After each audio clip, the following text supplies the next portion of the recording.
Gentleman yields. Now recognize Director Gabbard to make a statement on behalf of the intelligence community. Thank you very much, Chairman Crawford and Ranking Member Himes. Members of the committee, thank you for the opportunity for us to be here to present the 2025 Annual Threat Assessment. I'm joined here by my colleagues from the CIA, DIA, FBI, and NSA. Our testimony today offers the collective assessment of the 18 U.S. intelligence elements making up the U.S. intelligence community and draws on the intelligence collection and information available to the IC from open source and private sector and the expertise of our analysts. It evaluates what the IC assesses most threatens our people and our nation's ability to live in a peaceful, free, secure, and prosperous society. As you know very well, we face an increasingly complex threat environment that is threatening us here at home and our interests abroad. I'll begin by focusing on what most immediately and directly threatens the United States and the well-being of the American people: the non-state criminal groups and terrorists putting American lives and livelihood at risk. I'll then move on to focus on the key nation states who have the capability to threaten our security and the interests of the United States. Cartels, gangs, and other transnational criminal organizations in our part of the world are engaging in a wide array of illicit activity, from narcotics trafficking to money laundering, to smuggling of illegal immigrants and human trafficking, which endanger the health, welfare, and safety of everyday Americans. Based on our latest reporting available for the year-long period ending October 2024, cartels were largely responsible for the deaths of more than 54,000 American citizens due to synthetic opioids. Mexico-based transnational criminal organizations are the main suppliers of illicit fentanyl to the U.S. market and are quickly adapting to enforcement and regulatory pressures by using multiple sources and methods to procure precursor chemicals and equipment, primarily from China and India, many of which are dual-use chemicals used in legitimate industries. Independent fentanyl producers are also increasingly fragmenting the drug trade in Mexico. The ready availability of precursor chemicals and ease of making illicit fentanyl have enabled independent actors to increase illicit fentanyl production and smuggling operations in Mexico. Cartels are profiting from human trafficking and have likely facilitated more than 2 million illegal immigrants encountered by law enforcement at the U.S. southwest border in 2024 alone, straining our vital resources and putting the American people at risk. Criminal groups drive much of the unrest and lawlessness in the Western Hemisphere. They also engage in extortion, weapons and human smuggling, and other illicit and dangerous revenue-seeking operations, including kidnapping for ransom, forced labor, and sex trafficking. While some of these key drivers of migrants are expected to persist, heightened U.S. border security enforcement and deportations under the Trump administration are proving to serve as a deterrent for migrants seeking to illegally cross our borders. U.S. Border Patrol apprehensions along the southwest border in January 2025 dropped 85% from the same period in 2024. Transnational Islamist extremists such as ISIS and Al-Qaeda and affiliated jihadi groups continue to pursue, enable, or inspire attacks against the United States and our citizens abroad and within the homeland to advance their ultimate objective of establishing a global Islamist caliphate. This includes heightened efforts to spread their ideology to recruit and radicalize individuals in the U.S. and the West. While the New Year's Day attacker in New Orleans had no known direct contact with ISIS terrorists, he was influenced and radicalized by ISIS ideological propaganda, as one example. Al-Qaeda and its affiliates continue to call for attacks against the United States as they conduct attacks overseas. These jihadist groups have shown their ability to adapt and evolve, including using new technology and tactics to spread their ideology and recruit new followers. A range of non-state cyber criminals are also targeting our economic interests, our critical infrastructure, and advanced commercial capability for extortion, other coercive pursuits, and financial gain. These actors are using a variety of tactics, including phishing, ransomware, and denial of service attacks to disrupt our systems and steal sensitive and lucrative information, using available technologies and taking advantage of U.S. cyber vulnerabilities. Ransomware actors last year, for example, attacked the largest payment processor for U.S. healthcare institutions, and another set of criminal actors conducted cyber attacks against U.S. water utilities. Some of these non-state cyber actors also operate as proxies for or emulate similar activities being carried out by major state actors. The IC sees China, Russia, Iran, and North Korea engaging in activities that could challenge U.S. capabilities and interests, especially related to our security and economy. They are in some cases working together in different areas to target U.S. interests and to protect themselves from U.S. sanctions. At this point, the IC assesses that China is our most capable strategic competitor. Under the leadership of Xi Jinping, the People's Republic of China seeks to position itself as a leading power in the world stage, economically, technologically, and militarily.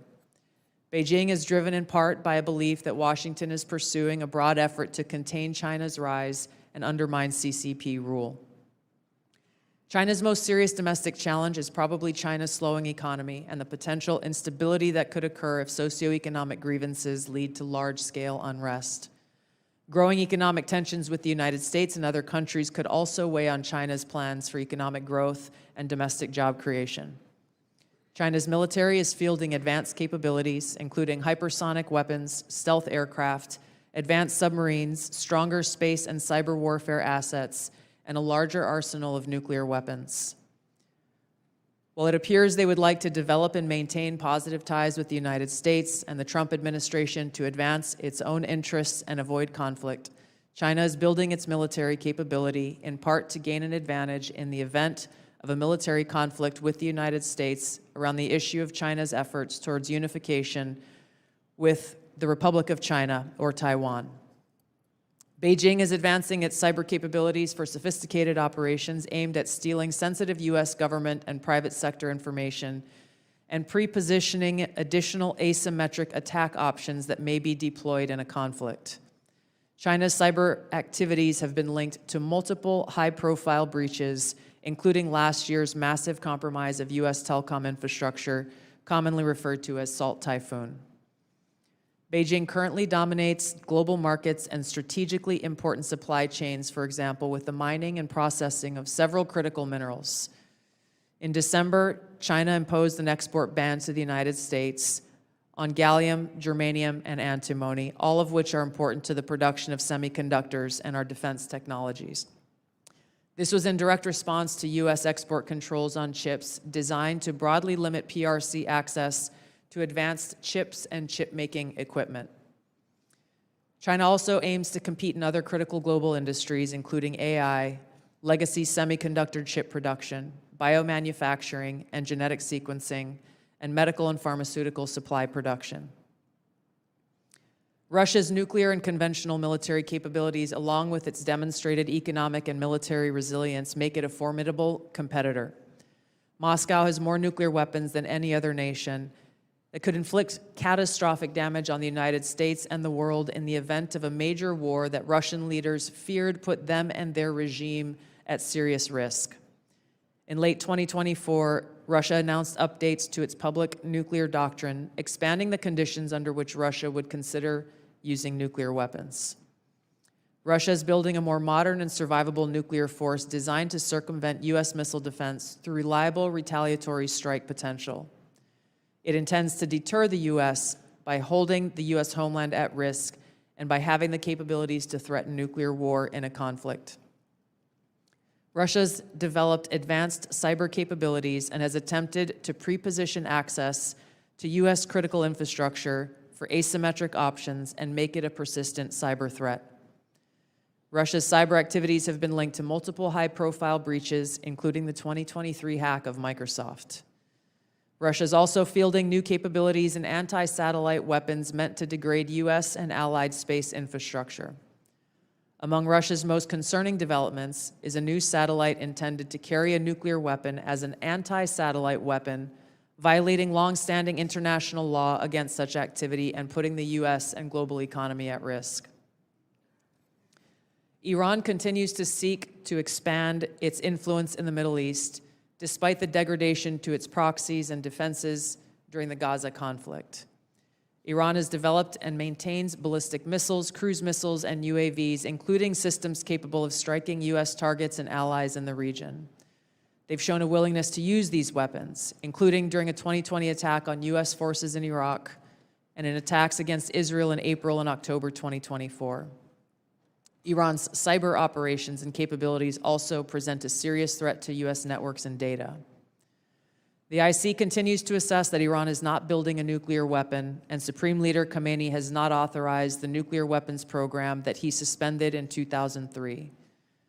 We continue to monitor closely if Tehran decides to reauthorize its nuclear weapons program.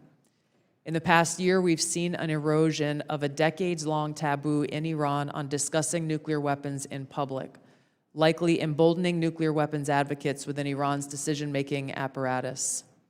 Iran's enriched uranium stockpile is at its highest levels and is unprecedented for a state without nuclear weapons.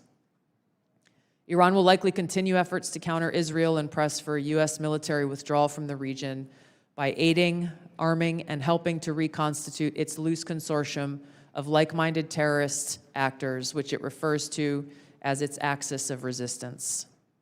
Although weakened, this collection of actors still presents a wide range of threats, including to Israel's population and U.S. forces deployed in Iraq and Syria, as well as U.S. and international military and commercial shipping and transit.